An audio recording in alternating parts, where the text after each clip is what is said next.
Welcome to my COVID-19 informative speech. Here we go. Welcome to the start of our 1-year anniversary of our 2-week quarantine. You guys remember when you could go to the grocery store without a mask? Yeah, me neither. COVID, it's changed a lot. What the news stations report, which vaccine is best, what we can or can't do. Yet cases are still climbing, and it's because of the lack of information that people have about it. First, it was about what COVID-19 exactly was, how it spread, who could get it, and how long it would stay around once you got it or once you were exposed to it. Secondly, it brought up questions like how do you keep cases low and flatten the curve? Would a vaccine be here in time? Who should and shouldn't get the vaccine if there is one? Third, it brought up questions of money. How would we pay bills if I got laid off? How can we afford to eat? Oh, we're getting a stimulus check? Great. How much will we get? It's all leading to one place of thought, and it's that an uninformed people can be just as dangerous as the disease itself. First, we need to start at the beginning. December of 2020, it was thought to be a pneumonia strain running around China and Wuhan. In January, it was deemed acute respiratory syndrome. And then, sadly, what soon followed was it being renamed once more COVID-19 once it became the epidemic disease. So, first place, it was spotted within Wuhan. Apparently, cases broke out starting at a fish market, if you would believe it. Once scientists looked into the origin of it, it was found and sorry, I forgot the word. It was found that bats contained over 30 types of coronavirus, and that is where it most likely came from. As China is known for its exotic foods, that might have somehow got mixed in there. What makes COVID different from a cold or flu is it spreads like the flu and cold, but people can be symptomatic or not. You don't know what you'll be like. You could have general flu symptoms and think it's the flu, and it's actually COVID. So nowadays, you should just assume it's COVID and quarantine for 2 weeks. Uh, Sore throat, all that stuff, fever, symptoms. Once you are exposed to COVID, approximately 3 to 4 days later is when you would start feeling symptomatic. If you were exposed to COVID, it is best you get a test around that 3-day mark when you should be feeling symptomatic. So that way, if you're not feeling symptomatic, you know you don't have it. Or you find out you do have it and you know to stay home and quarantine. It's going to be around for a while, guys. All right, it will be. Up in Greenland area, there is still strains of the 1970 flu still there in the body, still viable because of the cold temperatures there. So that stuff still exists today. There's been over 20 pandemic epidemic type incidents worldwide since the beginning of time. As you guys might know from history and stuff like that from school, the swine flu, which killed over 100 million people and infected over 500 million people.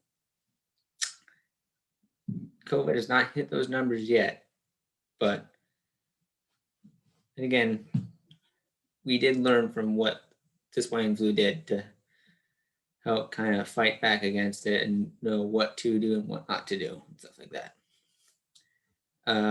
You guys remember Ebola and Zika that came up recently within our lifetimes? Yeah, that's still going on, but Zika is mainly in South America and Ebola generally Africa. But it's still there. It's still a problem. It's just not on the forefront anymore because we have a new thing now, known as COVID. So the only way we can really help stop the spread of this is limiting exposure. It's been known that limiting exposure can decrease cases and deaths. That's literally what we need to do. We just need to be safe when we go out. So, second of all, it's limiting exposure. That's what we need to do. Getting vaccinated, limit public appearance to only when you need to go get groceries, not going out because you want to hang out with the girls or go party at a friend's house. No, staying home, staying safe is what you need to do unless you need to go out because you don't have groceries for the week or the next 2 weeks. That's when you should go out, or unless absolutely necessary, like, oh, I need to go get this because it's going to affect a lot of things if I don't. So then you go get it, you wear a mask, you be safe. Wear your mask, like I said earlier, wash hands. That's good because you never want to. First of all, you're going to a public place already, and you should already be washing your hands because you don't know where those other people have been. And in today's climate, that's now pretty much mandatory. Yeah, you don't know where people have been. You don't know who they've been exposed to. If they've been exposed to the virus, you don't know that. So washing your hands, wearing a mask, very important. Hand sanitizing if you have it. Yeah, that's proven to be effective. Yeah, and social distancing. This one is left out a lot. People are like, oh, I'm wearing a mask, I'm fine. We can be within 6 feet of each other. I wouldn't take chances. I really wouldn't. Because mask you might be wearing might be really thin and it might not be doing its job. Or you might say, yeah, it's a mask. Is it really though? Is it like t-shirt material? Or like pillowcase material? What is it? Because one, you can breathe through it and feel your breath through it. The other, you can't. So I mean, if you can feel your breath through it, it's not limiting, it's not filtering your breath. It's not filtering what you're breathing in. It's not filtering what you're breathing out. So that can be dangerous to people. With this disease, over 121 million people have gotten COVID-19. Over 2 million have died. My aunt, she got it. She was symptomatic.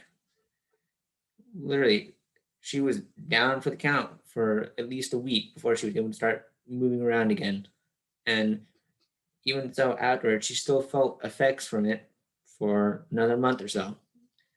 It's not. It was.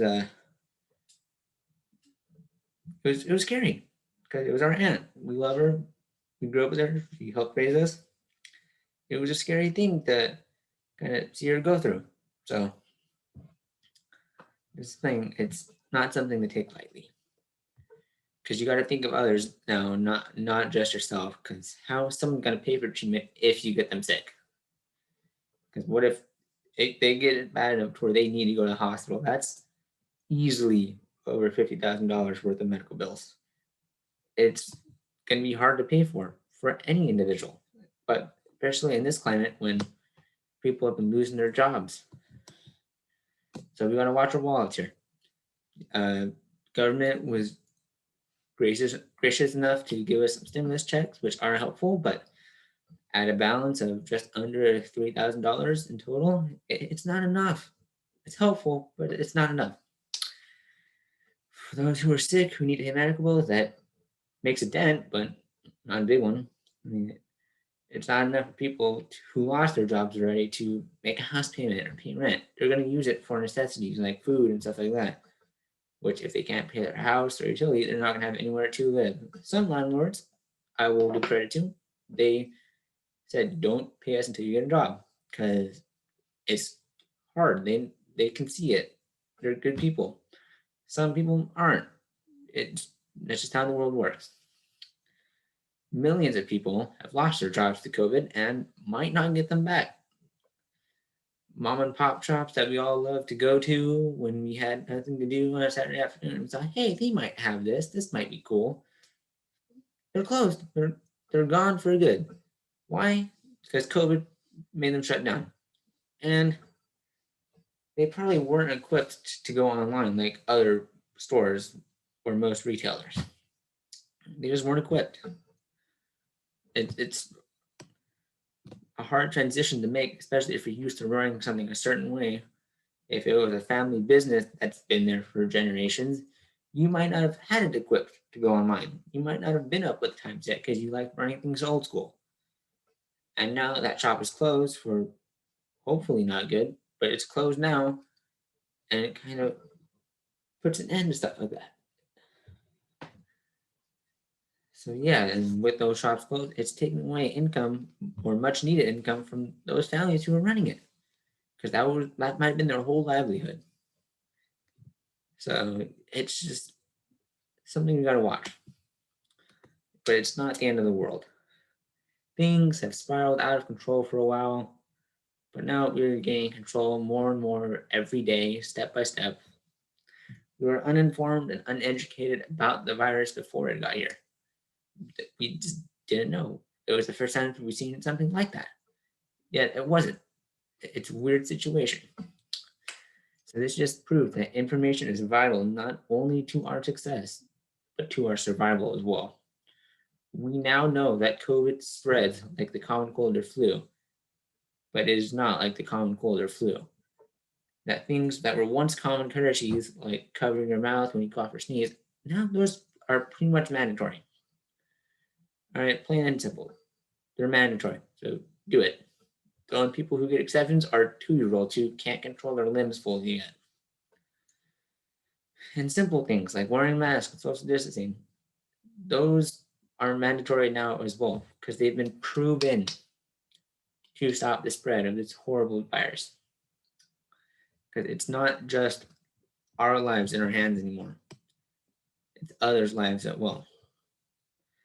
So do me a favor, stay home, wear a mask, and stay safe. All right, I thank you guys for your time. Have a good day.